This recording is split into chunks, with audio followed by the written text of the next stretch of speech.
Good morning, everybody. It's Wednesday, the 1st of April, and no, this isn't an April Fool, I'm afraid. It's real and it's happening. We're stuck with it.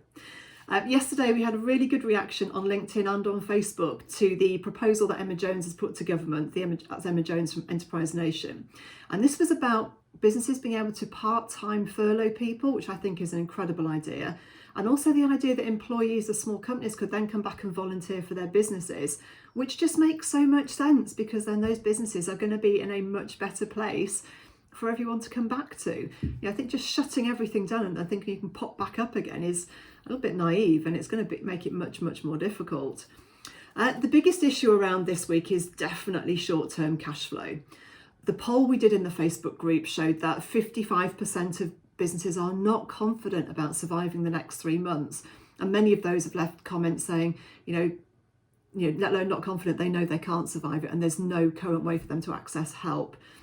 Now, you may have seen there's a story in the BBC this morning saying that 20% of small firms are going to run out of cash in the next 4 weeks. So that's people trying to make payroll.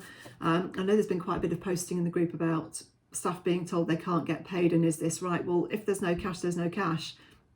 And we'd been told and we'd fed out to people that accessing short-term overdrafts would be a much better way to go whilst you're waiting for the debt. But we're hearing a lot of feedback saying that isn't the case, that the overdrafts are proving as difficult to access as the loans, talking about full underwriting process, several weeks for a decision. I really don't know where that's leaving people, but clearly now this is getting a lot of national attention, and I have to be optimistic and assume that the government are going to have to do something. There seems to be a very unlevel playing field across the banks, a wide variety of criteria being applied, interest rates being applied. It's just not looking great out there, and I know everyone I've spoken to has got exactly the same issue with the bank funding. I've got calls with our resident finance experts, Nick Rotten and David Marshall today, and I will let you know what they're seeing on the front line and what they think is going to happen. Been talking to a lot of business owners in the last days, as indeed have everyone in our group, and that's Greg, Trudy, Stuart and Robin. And what we're seeing is, although some people are definitely ready to start thinking about moving on and being positive and what they can do in the future, a lot of businesses are still stuck in that gnarly place of dealing with the furlough, putting their emergency plan together and dealing with all the crappy stuff that's coming out of this.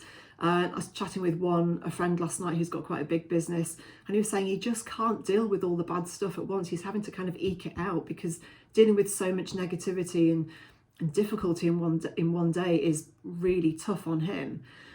So he's still going through his furlough process. And I'm sure anyone who's done this knows that the HR issues coming out of it are pretty time consuming and emotionally draining. And we heard from one client yesterday who's a member of staff they'd furloughed coming back and taking tools and materials out of the workshop, thinking he was quite entitled to come and take what he wanted. So you get all this fallout coming out of things, which we know takes a lot of time and energy to manage.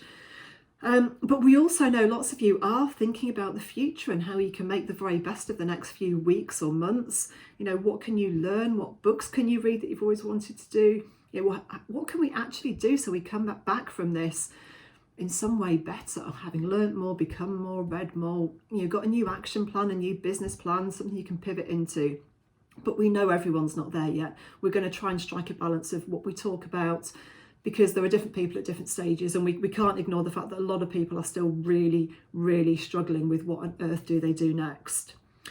Quick update on the membership. We hit over 2,000 yesterday. We're now at 2,130, I think, which is awesome. We're getting some really lovely feedback from people about how much the group is meaning to them, and just the volume of support that's coming from everyone in the group who's really taking part, supporting each other, coming up with ideas, sharing stuff. I cannot tell you how valuable that is for people. So please don't let that momentum go. Keep that support going. Lots of people are still in a bad place. And even as we move forward, people need positivity and support and encouragement, and that we can share so much innovation and ideas in the group. And I've said before, this group is completely keeping me sane at the moment.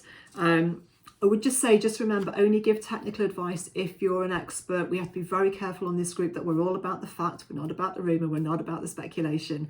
So please only give advice if you know it's correct.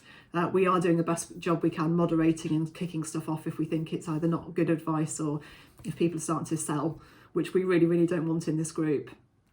Now, just moving on about practicalities of what we can do constructively with our day.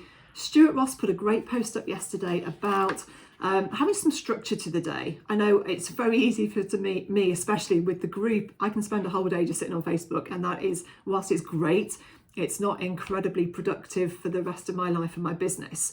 So I think it's about having some structure to your day, and it's really easy to get carried on with the drama, having the news feed in the background and what's going on Facebook and everywhere else. But try and cut off your feeds to what's useful, and why don't you create a plan for what you want to achieve today?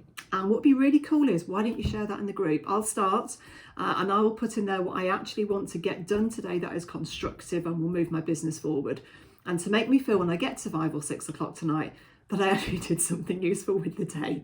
So I'd love to hear what you're going to get up to.